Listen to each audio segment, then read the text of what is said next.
Okay, what if I told you that moment you spend staring out the window, the one where you look lazy to everyone else? What if that's actually your brain doing its absolute best, most powerful work? We're going to dig into this really cool idea today that what our society just writes off as laziness might actually be a huge sign of high intelligence. I mean, think about it. We live in this culture that's all about hustle, right? Go, go, go. Have you ever felt that little sting of guilt for just being still, for taking a moment to actually think instead of constantly doing? Yeah? Well, if that's you, you're in the right place. We're about to completely flip that feeling on its head. And this really gets to the heart of the problem, doesn't it? Our society loves what some psychologists call spectacle. Looking busy, moving fast, shooting off instant replies. But real mastery, that often looks like the total opposite. It's about that quiet, calculated stillness, taking the time to find the best solution, not just the quickest one. It's all about deep thinking over just frantic motion. So let's just reframe this right now. That urge you have to pause, to think things through, that is not a character flaw. It's actually a sign that your brain is wired for a pretty unique cognitive superpower. And yeah, this superpower actually has a name. It's called cognitive reflection.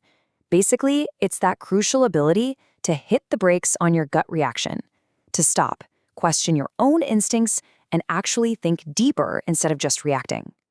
You can think of it as that strategic pause right before you come up with a brilliant answer. Okay, so what does this actually look like in the real world? How do you know if you have this? Well, let's dive into 3 key signs that might mean your brain is wired for this kind of deep thinking. All right, so the first big sign, it's something called hyperconnectivity. And what that means is, even though you might look perfectly still on the outside, your mind is, well, it's going a mile a minute. It's always busy connecting the dots, building that full picture that other people, the ones caught up in just doing, completely miss. So what does this actually feel like? Well, you're probably the person who's constantly connecting things that seem totally unrelated. You're the one who sees patterns where everybody else just sees chaos. And the big one? It feels like your brain is just always on, right?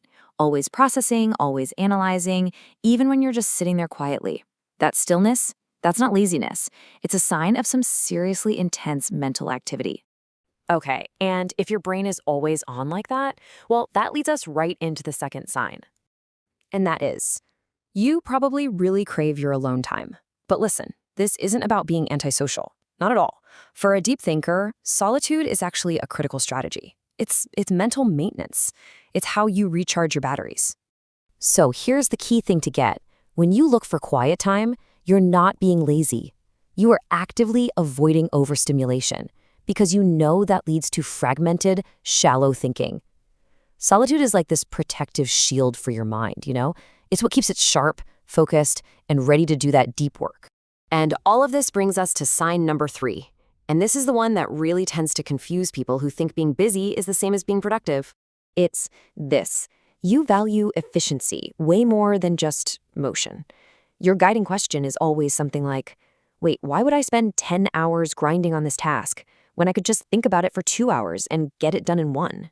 This really breaks down the difference. Spectacle, that's the person who fires back a reply to every single email instantly just to look productive.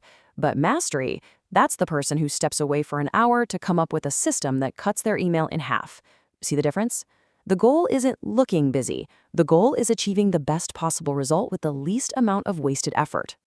So if any of this is hitting home, if these signs sound familiar, then it is absolutely time for a shift in how you see yourself. You've got to stop seeing these things as flaws. It's time to start embracing them as your cognitive advantage. So yeah, what does this all mean for you? What does it mean if you are the kind of person who needs to think before you act, who actually recharges in solitude, who would always, always rather find the smartest path over the busiest one? Well, it means your brain is like a high-performance engine. It's built for incredible efficiency, not for show. It's literally designed to save its energy for the stuff that really matters, for solving the tough problems, not to waste fuel on just performative busyness. And please remember this, that stillness you used to feel so guilty about, that's not emptiness. That is your workshop. That's the lab. It's the space where all those connections get made, where the patterns pop out, and where those brilliant, efficient solutions are actually born. So if you ever felt just a little bit out of step with a world that never, ever stops moving, just remember this. You're not lazy. You're not weird. You're just wired differently. And that wiring, that is a powerful, powerful advantage. So the only question left is, how are you going to use it?